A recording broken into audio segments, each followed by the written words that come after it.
Deep in a forest that has no name, there is a tree that has stood for over 400 years. Its trunk is wide enough for two men to stand inside, and it is hollow. Most people would walk past it. Most people would see nothing but bark and moss and shadow. But two men saw something else. They saw a door that didn't exist yet. They came with tape measures and soil probes. They came with blueprints rolled in waterproof tubes. They studied the tree from every angle. They measured the cavity inside. They tested the soil beneath the roots. What they found changed everything. Beneath the root system, the earth was soft, clay and sand, loose enough to dig, deep enough to build. No one in this forest would ever know what happened next. The first step was protection. Every inch of living bark was wrapped in clear plastic sheeting, sealed with tape. This tree would survive the construction. It had to. The tree was the disguise. They removed the decomposed wood from the floor of the cavity. Beneath it, the roots formed a natural grid, and between those roots, dark soil waited to be moved. The digging began by hand, bucket by bucket, shovel by shovel. Every load of earth carried out through the trunk and dumped 30 meters away under a green tarp. It is slow work, the kind of work that breaks your back before it breaks the ground. But these two men did not stop. 1 meter down, then 2. The walls of the excavation revealing layers of geological time, dark topsoil, brown clay, a band of smooth blue-gray clay, and at the bottom, sandy gravel. They shored the walls with timber as they went. Rough-sawn planks braced against the earth to prevent collapse. Every half-meter deeper, another ring of shoring. The excavation growing into something that looked less like a hole and more like a room. 3 chambers were carved from the earth. A main living space, 4 meters by 3. A side tunnel for a kitchen and bathroom, and a sleeping alcove on the opposite side. All of it beneath the roots of a single tree. When the digging was done, the real work began. Steel I-beams were carried in sections through the hollow trunk and lowered into the excavation. They were lifted into position across the ceiling and bolted into expansion anchors drilled into the compacted clay. Cross braces were welded between the beams. The blue-white arc of the welding torch lit the underground chamber like lightning. Sparks rained down onto the earthen floor. This ceiling would hold. It would hold the weight of the tree. It would hold the weight of the forest. It would hold the weight of a secret. Rebar was laid across the floor in a precise grid. 12-millimeter ribbed bars tied at every intersection with thin steel wire. Spacer blocks lifted the grid 5 centimeters off the compacted clay, and then the concrete came. Bucket by bucket, mixed by hand in a rubber tub, poured over the rebar, screeded flat with a wooden board, troweled smooth until the surface reflected the halogen lamps like still water. The floor of each chamber was poured in sequence, main room first, then the kitchen tunnel, then the sleeping alcove.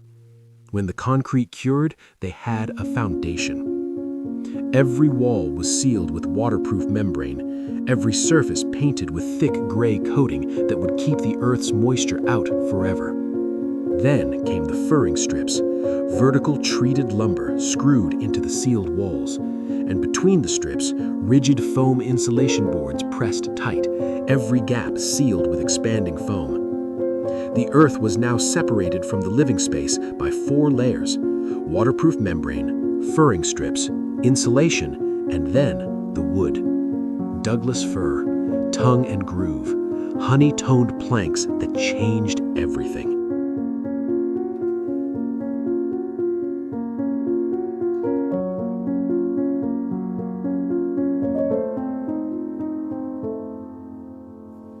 The first panel went up on the main chamber wall, and suddenly this was no longer a hole in the ground, it was a room.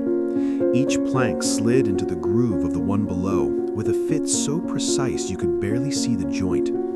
Panel by panel, the walls transformed, the ceiling followed. curved panels steam-bent to follow the natural arch of the earth above, a barrel-vaulted ceiling in warmed wood, with the steel I-beams left exposed as structural features.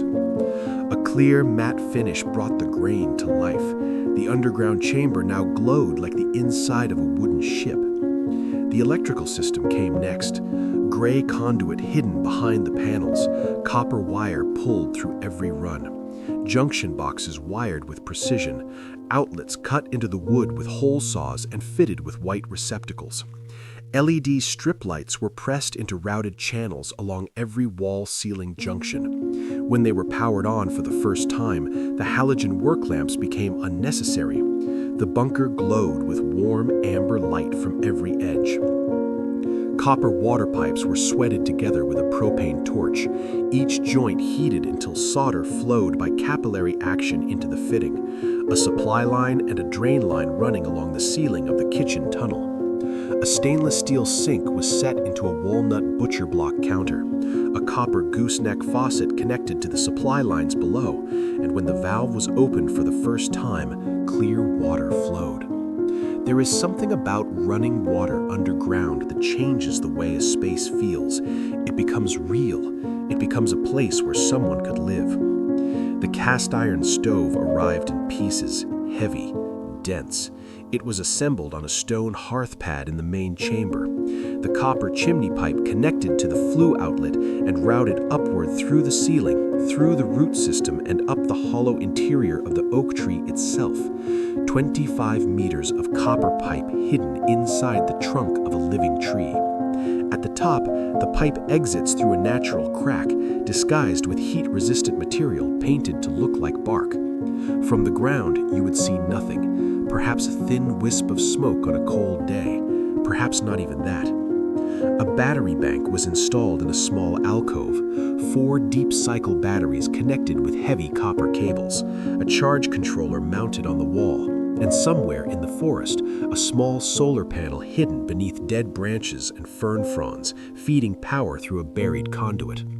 The ventilation shaft was dug at an angle from the main chamber corner to the surface, PVC pipe with a rain cap, a small inline fan for circulation. At the surface, the pipe exit was camouflaged with a hollow branch, moss, and leaves, invisible.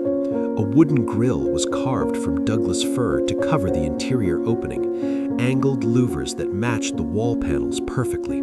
A small ribbon tied to the bottom slat moved gently in the fresh air. The bunker could breathe. Every detail from this point forward was an act of love. A cedar platform bed was built in the sleeping alcove, the wood pale and aromatic, brass reading lights mounted on each side, a bedside shelf holding an oil lamp, a leather journal, and a carpenter's pencil. The kitchen received a slate backsplash cut tile by tile, a walnut shelf with copper hooks for hanging mugs, glass jars filled with coffee beans and dried herbs, a cotton towel on a wooden dowel.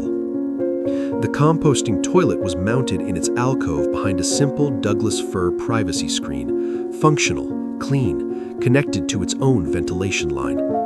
In the main chamber, built-in bookshelves were mounted on 2 walls, Douglas fir cubbies filled with leather-bound books in browns and burgundies.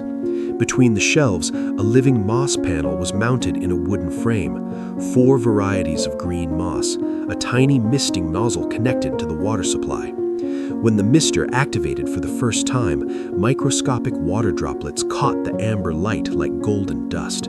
The forest had entered the bunker. A walnut dining table was hand-planed until the surface was smooth as glass, 2 stools with green wool cushions, a leather blotter desk, a brass inkwell, a magnifying glass beside a pressed fern leaf. Oil lamp sconces were mounted on wrought iron brackets around the room, 4 in total. When they were lit for the first time, the flames danced behind glass hurricane shades and cast pools of warm light on the wooden walls. A mechanical clock was hung on the wall, brass case, white face, Roman numerals, a pendulum swinging behind a small glass panel. Time had entered the underground. A sheepskin rug was placed on the concrete floor in front of the stove, cream-colored wool, soft against the gray concrete with its walnut inlay border. And then came the fire. The first match was struck in the firebox of the cast iron stove. Birch bark kindling caught the flame. Small sticks arranged in a teepee caught from the bark, and within minutes the fire was alive. Warm orange light spilled through the glass door. Heat radiated from the cast iron surfaces. The copper chimney pipe warmed, and the underground chamber for the first time felt like a home. A copper kettle was placed on the stove. Water heated to a boil. Steam rose from the spout. Coffee was poured through a cloth filter into a ceramic mug. The first cup of coffee in a secret bunker beneath a 400-year-old hollow tree. The hidden entrance was the final piece. A thick Douglas fir panel hinged on a heavy-duty piano hinge set into a chiseled mortise in the oak root. The top surface of the door was covered with real bark, moss, and dried leaves, glued and pinned until it was indistinguishable from the surrounding root floor. A brass recessed ring pull was the only hint, and even that was hidden beneath a thin layer of moss. A spiral staircase replaced the crude ladder, 7 Douglas fir treads descending from the trapdoor to the main chamber, a wooden handrail along the shaft wall. When the trapdoor was closed from above, the entrance vanished. Even standing inside the hollow tree looking directly at the floor, you would see nothing but roots and moss and earth. The camouflage work took days, every footprint erased, every path covered with transplanted ferns, the ventilation pipe exit disguised as a fallen branch, the solar panel hidden beneath a lattice of dead sticks, the soil pile redistributed and covered with leaf litter. When they were done, they walked 30 meters away and looked back. The tree stood as it always had, massive, ancient, silent. The forest floor round it pristine and undisturbed. Ferns, mushrooms, moss, fallen logs. No path, no marks, no evidence of any kind.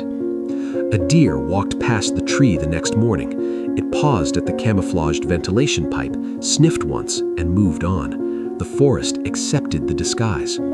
At night, the only sign was a faint amber glow leaking from the tiniest crack where the trapdoor met the root floor, so faint that only someone who knew exactly where to look would see it. Rain came, heavy rain streaming down the bark, rain pooling in the root crevices, the forest dark and cold and wet, and 3 meters below, the bunker was perfectly dry. The waterproof membrane held, the drainage system worked, the stove burned, the kettle steamed. The ultimate test of any shelter is not whether it can be built, it is whether it can disappear. Snow came next, the first white dusting on the bark and branches, the forest floor turning white, and underground the temperature held at 20 degrees. The moss panel stayed green, the fire stayed warm, the clock ticked. Winter above, eternal spring below. From 50 meters in the air, the tree is just a tree. From 100 meters, it is just a larger dot in a sea of green. From 500 meters, it is nothing. The forest stretches to the horizon. No roads, no clearings, no structures. Somewhere beneath one of those trees is a home with fire and books and coffee and light, and no one knows it is there. 400 years this tree has stood. It has survived storms and drought and the slow turning of centuries, and now it keeps one more secret. Beneath its roots there is a door. Behind the door there are stairs. At the bottom of the stairs there is a room lined with wood and filled with warm light. A stove, a kettle, a shelf of books, a bed, a clock that ticks in the silence. A life hidden in the earth, under a tree, in a forest with no name, and the surface reveals nothing.